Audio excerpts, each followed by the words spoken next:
Halo teman, insya Allah GLP akhir tahun 2024 aman asal lakukan ini. Nah, kita tahu akhir tahun adalah tutup buku, jadi pinjaman online lebih gencar lagi menagih teman-teman.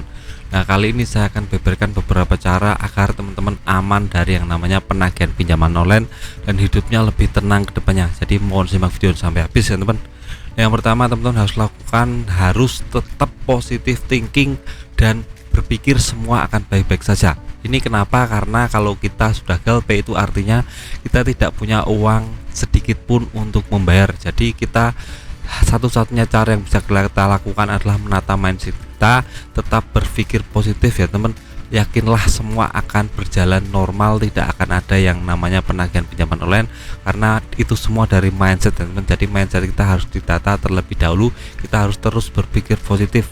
Nah, GLP ini jadikan kita motivasi hidup untuk lebih bekerja keras. Jadi jangan pernah jadikan ini suatu beban. Ini perlu ditata terlebih dahulu.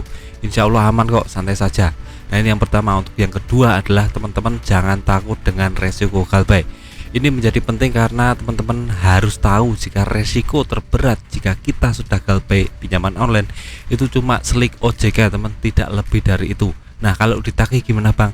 Santai saja. Kalau umpamanya ditagih, saya sudah banyak buat video tentang cara menanggulangi penagihan pinjaman online, baik berita WA, telepon ataupun penagih langsung ke rumah. Itu sudah saya banyak sekali buat video. Intinya adalah kita harus putuskan komunikasi, dan kalau umpamanya developer datang kita harus bersikap cuek, dan jika kita punya uang bisa bernegosiasi untuk pelunasan dengan bayar pokoknya saja, tidak dengan bunga denda.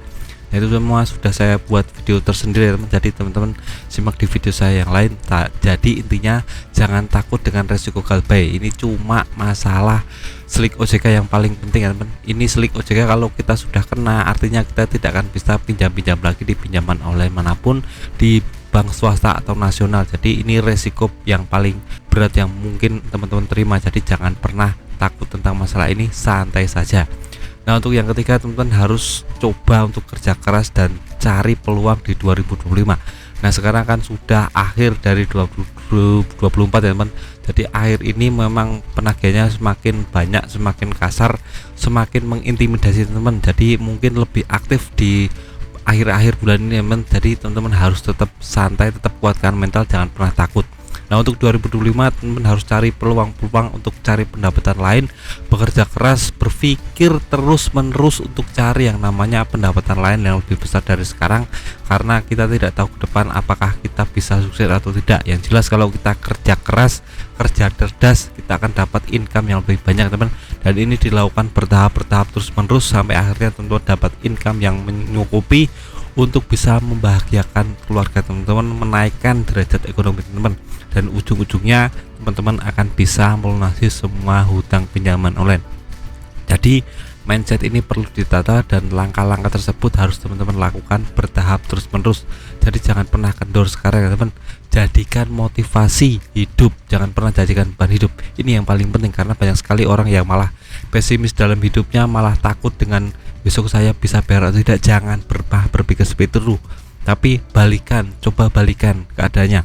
Teman-teman harus berpikir saya harus bekerja keras, saya harus terus bekerja cari uang untuk bisa meningkatkan ekonomi saya dan bisa untuk melunasi semua pinjaman online. Jadi motivasi ini sangat penting dalam hidup. Kalau kita bangun, kita ada motivasi untuk lebih bekerja keras. Jadi jangan pernah pesimis tentang masalah ini. Ada video singkat dari saya tentang insya Allah GLP akhir tahun 2024 aman asal lakukan ini. Dan ada video singkat dari saya yang bermanfaat. Tetap semangat untuk kehidupan yang lebih baik.